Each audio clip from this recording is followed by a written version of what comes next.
അസ്സലാമു അലൈക്കും വറഹ്മത്തുള്ളാഹി വബറകാതുഹു.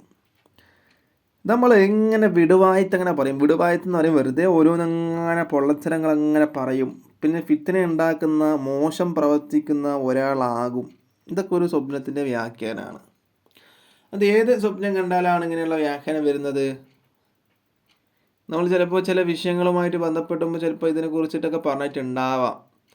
ചില വിഷയങ്ങൾ പറയുമ്പോൾ ആ വിഷയത്തിൽ നിന്ന് തന്നെ വേറെ വിഷയത്തിലേക്ക് കയറി പോകേണ്ട അവസ്ഥയൊക്കെ വരാറുണ്ട്. അപ്പോൾ അങ്ങനെ ആകുമ്പോൾ ആ വിഷയത്തിൽ ഈ സംഭവങ്ങളൊക്കെ ചിലപ്പോൾ പറഞ്ഞിട്ടുണ്ടാവും. നിങ്ങൾ നമ്മുടെ വീഡിയോ തന്നെ അതൊക്കെ കേട്ടിട്ടുണ്ടാവും. അപ്പോൾ നമ്മൾ വിടുവായത്തം പറയുന്ന ഒരാളാകും, ഫിത്ന ഉണ്ടാക്കുന്ന മോശം പ്രവർത്തിക്കുന്ന ഒരാളാകും എന്നൊക്കെ വ്യാഖ്യാനം വരുന്ന സ്വപ്നം ഏതാണ് എന്നുള്ളതാണ് സംസാരിക്കാൻ വേണ്ടി പോകുന്നത്. കൂടോത്രം, സിഹർ എന്നുള്ളത് നമുക്കറിയാം വൻപാപങ്ങളിൽപ്പെട്ട ഒന്നാണ്. തൗബ ചെയ്താൽ പോലും അല്ലാഹു തആല പുറത്തു തരൂല.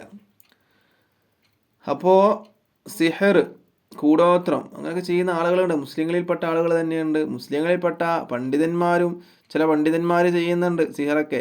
ഉസ്താദുമാർ ചെയ്യുന്നുണ്ട്. എല്ലാ ഉസ്താദന്മാരും കുറ്റപ്പെടുത്തുന്നതല്ല കേട്ടോ. ചില ഉസ്താദുമാർ സിഹർ ചെയ്യുന്നുണ്ട്, ചില തങ്ങന്മാർ സിഹർ ചെയ്യുന്നുണ്ട്. അല്ലാഹു സുബ്ഹാനഹു വ തആല എല്ലാത്തിനെയും തൊട്ട് നമ്മളെ കാത്ത് രക്ഷിക്കട്ടെ. ആഖിർ സമാനാണ്. അപ്പോൾ നമ്മളൊക്കെ നല്ല മുഅ്മിനീങ്ങളിൽ സ്വാലിഹീങ്ങളിൽ പെടുത്തട്ടെ എന്ന് പ്രാർത്ഥിക്കാം. അപ്പോൾ മാരണം, മന്ത്രവാദം, കൂടോത്രം എന്നങ്ങനെയൊക്കെ പറയും. ഇതൊക്കെ സ്വപ്നത്തിൽ കണ്ടാൽ ഇതിൻ്റെ വ്യാഖ്യാനം എന്തായിരിക്കും? ഇത് നമ്മൾ പലരും കാണാറുള്ള സ്വപ്നമാണ്. ഇത് കണ്ടു കഴിഞ്ഞാൽ വല്ലാത്ത വിഷമം പ്രയാസവും നമുക്ക് മനസ്സിലുണ്ടാവും. കണ്ടു കഴിഞ്ഞാൽ പലരും മനസ്സിലാക്കുക എനിക്ക് സിഹിറുണ്ട്, അല്ലെങ്കിൽ എനിക്ക് ആരെങ്കിലും സിഹിർ ചെയ്യും എന്നൊക്കെയാണ്. സത്യത്തിൽ ഇതിൻ്റെ വ്യാഖ്യാനം നാം വിചാരിക്കുന്ന പോലെയുള്ള വ്യാഖ്യാനങ്ങളൊന്നുമല്ല. ഒരു വ്യാഖ്യാതാവായ പണ്ഡിതൻ പറയുന്നു ഇതിൻ്റെ വ്യാഖ്യാനമായിട്ട് ഒരാളിങ്ങനെ സിഹിർ, മന്ത്രവാദം, കൂടോത്രം സ്വപ്നം കണ്ടാൽ അതിൻ്റെ വ്യാഖ്യാനം വിടുവായത്തം പറയുന്ന ഒരാളാണ്, ഫിത്ന ഉണ്ടാക്കുന്ന മോശം പ്രവർത്തിക്കുന്ന ഒരാളാണ് എന്നൊക്കെയാണ് ഇതിൻ്റെ വ്യാഖ്യാനമായിട്ട് പറഞ്ഞിട്ടുള്ളത്.